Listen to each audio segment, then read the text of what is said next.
Good morning, folks.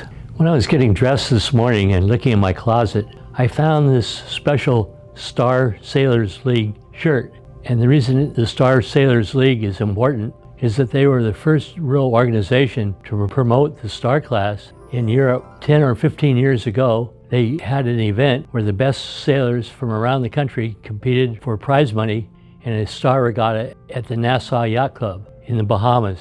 It was not an easy regatta to qualify for, and in fact our current Star class winner, Eric Doyle, had a hard time getting invited. But one person that was always invited was Paul Cayard. Paul was a very, very good friend of Sir Durwood Knowles, a Star class legend in the Bahamas. Also, longtime harbor pilot for the cruise ship coming over the bar into Nassau. He was a legend at the Nassau Boat and Sailing Club and head of Rotary until he passed a few years ago. Paul Cayard loved Sir Durwood Knowles and always made a point to visit him whenever he came to Nassau.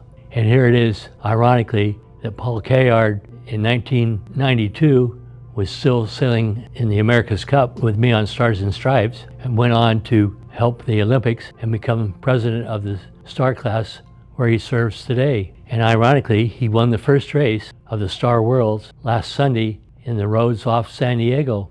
Durwood was not a rich guy when he started and just worked his way through the ranks to become the head harbor port in Nassau. It reminds me of the similar path taken by Eric Doyle. Eric Doyle grew up in the southern country of the United States of America. He didn't have a lot of money, but he was helped along by the people in Gulfport and New Orleans. But one of his biggest supporters was Dick Scruggs, an attorney that was well known from winning the tobacco cases against the government. So he had a bit of money and he helped Eric when he could. Eric went on to work at North Sails and he became a starboat expert. He sailed the starboat as much as he could and probably saw more sails alone than Lowell North or Pete Bennett put together. He was the star expert at North. So over the years, he sold thousands and thousands of starboat sailors to compete against George Zabel and Mark Reynolds. And he won the Star World Championships several years ago and almost won a second World Championships, but had an issue and was disqualified. And now, here he is, leading the Star World Championships in San Diego after day 2 of the racing. To keep the racing even, the San Diego Yacht Club has decided to make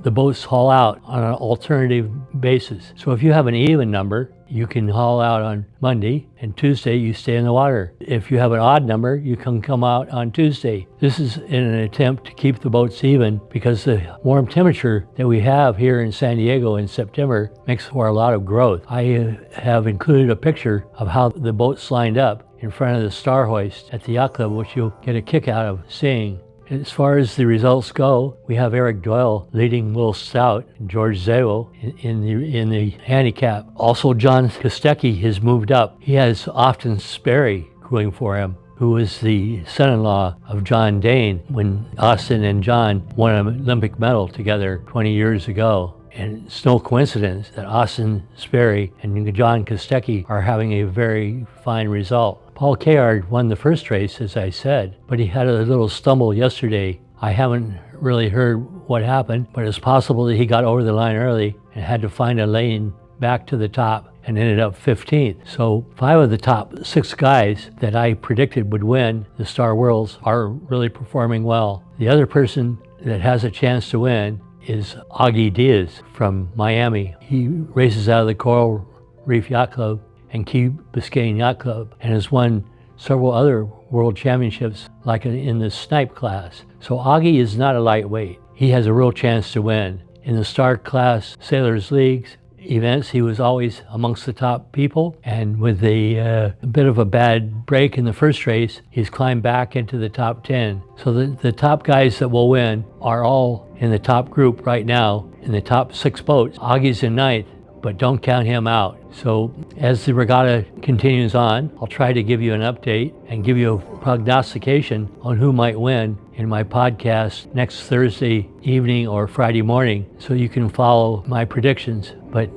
don't count a long shot out, because there's only 1/3 of the racing that we've had. We still have 2/3 of the racing going. So if you like my podcasts, I hope that you'll keep viewing them, and you could help me. You could help me by sharing these podcasts with your friends. That's the only way these podcasts will grow. And without the viewership and the followers, there's no reason for me to take the effort to make these podcasts. So please continue to share these podcasts, and I can continue making the efforts to share with you the sailing events coming up in our future. We have the Sydney Hobart race coming, San Diego New Year's Day race coming. We have the Valentine's Day launching of my new 6-meter Sunroad Marina here on Harbor Island.